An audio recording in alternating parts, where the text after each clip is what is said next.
Oigan, chamacos, ya se instala en la mesa económica. Está con nosotros Pedro Tello. Broso, qué gusto. Buenos días. José Luis de la Cruz. Muy buenos días. ¿Cómo estás, José Luis? ¿Qué traes ahí? Un libro. Lo conozco. Lo intuyo. Lo intuyo. Cuando trae un libro, es para que yo pregunte, ¿qué trae? Hace 5 años publicamos esto y estamos haciendo la segunda parte. México, crisis social de un modelo económico. ¿Esto lo escribiste? Hace 5 años. Hace 5 años. ¿Y ahora viene la segunda parte de esto? Efectivamente. ¿Ya lo terminaste? Ya estamos en revisión. Ya estás en revisión. Ya. ¿Han cambiado mucho las cosas 5 años atrás para acá? Fue difícil escribir casi lo mismo, ¿no? Entonces, por eso nada más está en revisión, realmente está en revisión. Pero es un título que resume el presente con una visión del pasado reciente. Y además la portada tiene un túnel de una mina o una excavación, no sé, José Luis. No sabemos si es la entrada o la salida, ¿eh? Y se ve una luz, pero por eso si es entrada al túnel. Se ve la luz del casco y se ve la luz que parece ser al final del túnel. Parece, pero como están las cosas y esta semana económicamente hablando, parece que es... Vamos a estar muy pendientes, ahora que saques la segunda parte. Y entonces sí sería muy bueno, tomando en cuenta lo que dice Pedro, leer los dos. Seguro. Leer los dos porque me parece que mucho del material tendrá que ser contrastado. Y que quienes toman decisiones escuchen a los expertos y sigan sus recomendaciones. Qué bueno que llegamos a este punto. Estaremos pendientes, José Luis de la Cruz. Lo trajiste para ti. ¿De veras? Ah, gracias. Pues también ahorita que lo regresé dije, pues igual tiene empiezo ya la dedicatoria y todo. Sí, ya me lo de... todavía Pedro. Broso, pues mira, dos noticias que en los últimos días prácticamente perfilan más problemas para el presente y dificultan todavía más la salida de este túnel en el que nos hemos metido a propósito de la portada del libro en materia económica. El dólar, el día de ayer, volvió a registrar un precio o un nivel histórico en su cotización en el mercado cambiario. Y lo más increíble de todo esto, Broso, es que desde el mes de noviembre pasado tenemos prácticamente ya 4 meses, poco más de 4 meses, con una tendencia al alza en el precio del dólar, que lo único que ha ido haciendo es complicando paulatina pero consistentemente el ambiente y las decisiones que los empresarios deben tomar en materias de inversión. Sabemos en México que buena parte de la maquinaria y el equipo que utilizamos, la tecnología que utilizan las empresas, no se elabora en el territorio nacional, tiene que ser importada. Cuesta dólares. Cuesta dólares, cada vez más caros. Sabemos que buena parte de las materias primas que se ensamblan para productos de exportación también se importan, cuestan en dólares, se han ido encareciendo.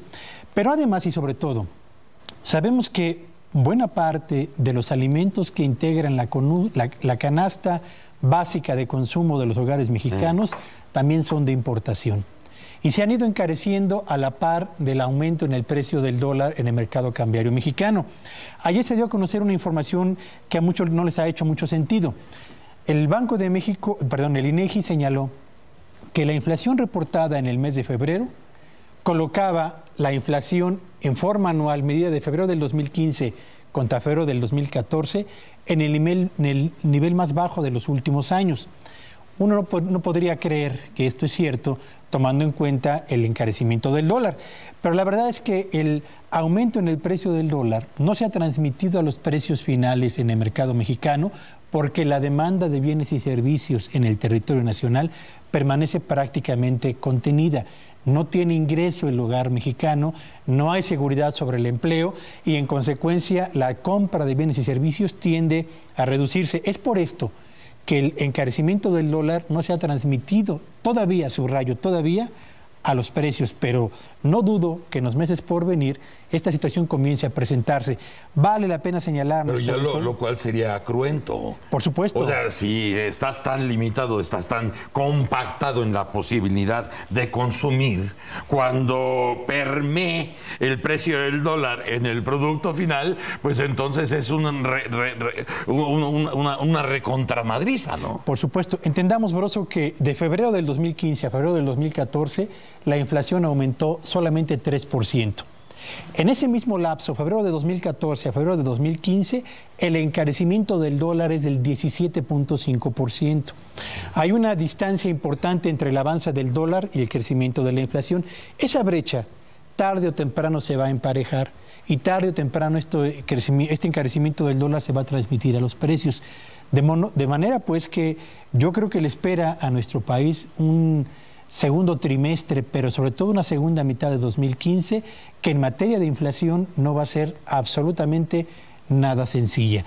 Las empresas han tenido que absorber el aumento en sus costos por el encarecimiento de la divisa americana, sin transmitirlo a los precios finales, porque no pueden vender productos cada vez más caros en un mercado cada vez más comprimido. Claro. Pero más temprano que tarde, sus costos van a obligarlos a tener que transmitir al precio final el aumento que ha registrado la importación de insumos y materias primas, y cuando esto ocurra, el mercado nacional va a empezar a tener un problema adicional a los que ya de por sí viene arrastrando. Y si a estas dos cuestiones, aumento del precio del dólar, incremento en los costos, agregamos la tercera, que es el anuncio que hizo el secretario de Hacienda del recorte presupuestal para el 2016, pues evidentemente que el corto plazo para la economía mexicana, para las economías familiares, no pinta nada bien. Y en este contexto, algo se podría hacer echando para atrás la reforma hacendaria, ¿o ya es igual? Bueno, el secretario Videgaray ya lo anunció. No hay margen para hacer ajustes a la baja en impuestos. Básicamente, ¿por qué? En realidad lo que nosotros estamos observando ahorita por el lado de finanzas públicas es de que el gobierno no tiene los ingresos que estaba planeando. En el mes de enero se reportó un déficit de más de 90,000 millones de pesos, que nada más para contrastarlo con enero del año pasado, aquel fue de poco más de 20,000 millones. Es decir, los ingresos se están cayendo, sobre todo en la parte de impuestos sobre la renta, que lo que refleja es la actividad productiva, cuánta riqueza se está generando, y evidentemente la contracción del precio del petróleo y los ingresos petroleros limitan realmente la posibilidad de hacer modificaciones a la baja en la parte de impuestos.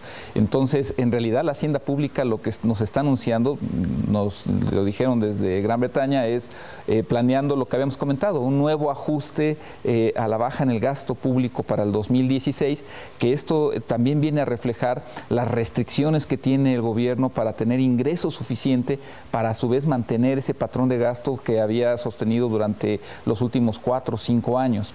Esto viene a complementar esta mala noticia, este entorno adverso que enfrenta la economía mexicana. ¿Por qué? Porque cuando nosotros observamos lo que comentaba Pedro, el tipo de cambio alcanzando niveles de depreciación históricos, es decir, algo que no se había visto, en esencia lo que estamos viendo es los capitales se están yendo del país. O sea, los recursos financieros se están yendo a un nivel tal que están llevando nuestra paridad peso-dólar a una depreciación histórica.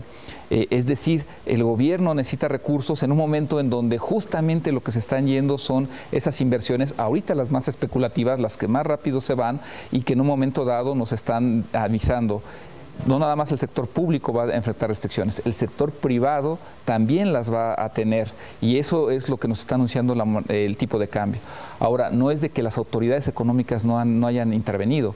Estas subastas de dólares que se hicieron fue un intento de tratar de frenar. ¿Y no pasó nada? Efectivamente, entonces en realidad nos muestran ya los límites de la política monetaria, los límites de la política fiscal ante estos eventos. ¿Qué es realmente lo que están tratando de hacer? Restricción. Es decir, planear un gasto más austero, esperemos que más eficiente, más eficaz, pero no debemos olvidar algo. Al final del día la austeridad mata una economía. No hay ningún país que pueda sobrevivir o que pueda lograr mayores niveles de bienestar en función a la austeridad. Y eso es justamente lo que se está anunciando para los siguientes meses, aún para el sector privado. ¿Por qué? Pensemos en alguien que compró una maquinaria para invertir, producir más y la compró en dólares. Ahorita está pagando 2 pesos 50 centavos más por cada dólar que invirtió, porque al final del día el gobierno nos había anunciado en su programa económico que para fines de este año el dólar iba a estar alrededor de 13.15. Ahorita está 15.80 prácticamente. Es decir, por cada dólar que nos endeudamos o por cada dólar que pedimos un crédito, estamos pagando 2 pesos 50 centavos más. Entonces, aún para quienes apostaron al crecimiento, este año empieza a verse muy restrictivo. Tratar de entender la realidad con ustedes es verdaderamente un placer, porque ustedes lo hacen mucho más fácil. Pero vamos a hablar de escenarios. ¿Cuál es el peor escenario que esperamos? ¿Qué es lo que nos podría pasar? ¿Vamos a regresar al 94? ¿Vamos a regresar al 82? ¿Cuál es nuestro peor escenario, dadas las situaciones? Yo creo, Broso, que el peor escenario es precisamente en el que nos encontramos ya en este momento. Una economía cuya inversión productiva no camina, cuyo mercado interno permanece estancado, y donde los sectores y las empresas ganadoras y las regiones del país ganadoras son muy pocas, aquellos que tienen orientación exportadora, a diferencia del estancamiento, de la contracción o del rezago, que prevalece en las empresas, los sectores y las regiones que dependen fundamentalmente del mercado interno. El peor escenario es esto, seguir moviéndonos en medio de la inercia de un país que avanza muy lentamente. Y bueno, para terminar rápidamente diría yo que marzo y abril son 2 meses muy difíciles para los contribuyentes.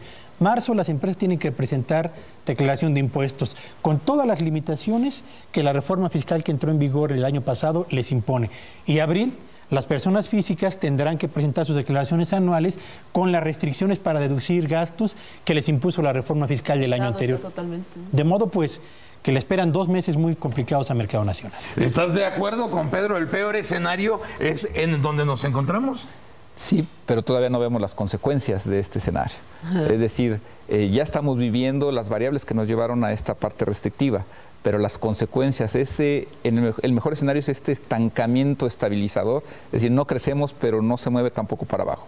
Todavía, o sea, ya tenemos la infección. Ahora falta ver hasta dónde este cuerpo va a dar para enfrentarla. Y solo un elemento más, un ajuste estructural, un ajuste al presupuesto solo se hace cuando hay que modificar una estructura que no funciona. Por propia política de Fondo Monetario Internacional es cuando se hace un ajuste. De otra manera buscaremos mecanismos de financiamiento para enfrentar lo que estamos viviendo. No estamos funcionando. No, pues muchas gracias, mano. Gracias, Pedro. Gracias, José Luis. Muchas gracias. Y así, con este ánimo, con esta esperanza,